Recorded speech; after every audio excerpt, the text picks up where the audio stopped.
I expected the Jets to be active at the trade deadline, but I'll admit I did not see this one coming. The Jets wind up trading for a guard. Welcome to New York, Dr.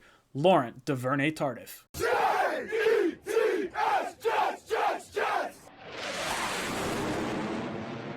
All right, welcome in. My name's Ryan. I'll be your pilot. If you're new here, hit that subscribe button. If you've been here before, welcome back. I love having you here.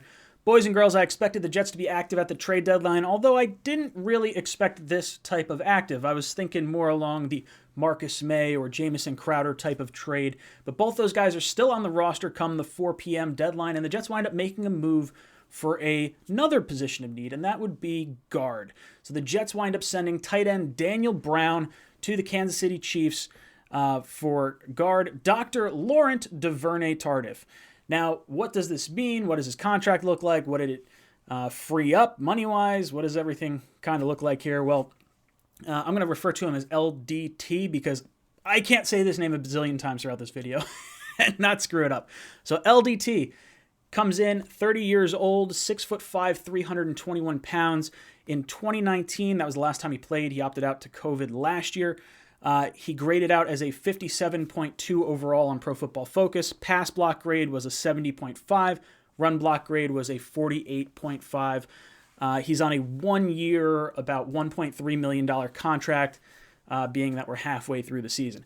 Now, he has not played at all this year because the Chiefs signed Joe Thuney in the offseason. That was a guy a lot of Jet fans really wanted us to go after. And Trey Smith, the guard they drafted in the 6th round, has been lights out, the best offensive lineman in this year's draft class. So he has not had an opportunity to play since 2019. So something to consider here. He is in a contract year. Daniel Brown, same thing, expiring contract at the end of the year. The Chiefs wind up getting a pretty good special teams player. Now, I know Daniel Brown's listed as a tight end, but the majority of his snaps have come on special teams. He has 140 special team snaps to only 14 offensive snaps. So as far as I'm concerned with Joe Douglas, you look at the tight ends that he's wound up trading in Chris Herndon and Daniel Brown, and we basically swapped the 2 tight ends and a 6th-round pick for LDT and a 4th-round pick. So in my book, I think that's a pretty fair swing of the bat from Joe Douglas. I'm loving pretty much all his trades that he's made so far.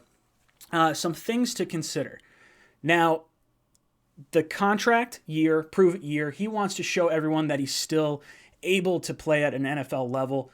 And I love that because we had no one behind Greg Van Roten, and it feels like some of the times where he's been burnt, I'm pulling my hair out, and I don't really want to see Dan Feeney on the field in particular.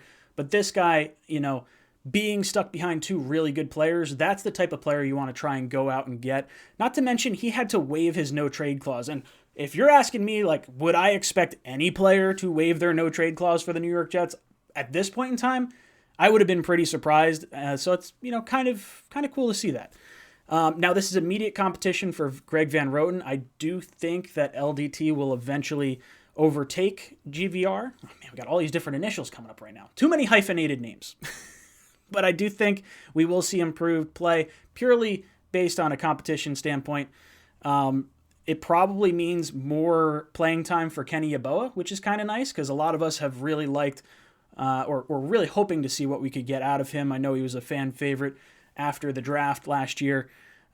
Picked him up as an undrafted free agent and hasn't really had a huge opportunity to play. But now that there's less and less opportunities or less and less tight ends on the roster, kind of opens up a little bit more there for him. So overall, we get a doctor on the team. Medical field, come on. Guy's motivated, he's smart. I guess we could perform our own medical exams at this point, playing at the Atlantic Health training facility. Maybe he's setting himself up for a post-football career here in New York, or New Jersey for that matter. Either way, I think this is a nice little trade here. I don't think it's anything world-shaking. At worst, maybe we get a competitive guy who wants to sign a deal for next year, or we inevitably patchwork through this year and wind up upgrading in the offseason anyway, like we were planning. So overall, I like this. The Jets wind up not trading away any of their big-name players. I think it shows the team that we still want to be competitive. We still want to try and win games. And shipping off someone like a Marcus May or a Jamison Crowder would have sort of said the opposite. So I like this move. Nothing groundbreaking. Let me know what you guys think down below in the comments. Are you happy with the move? Do you wish we had made another move? What do you want to see from our New York Jets moving forward? And as always, go Jets.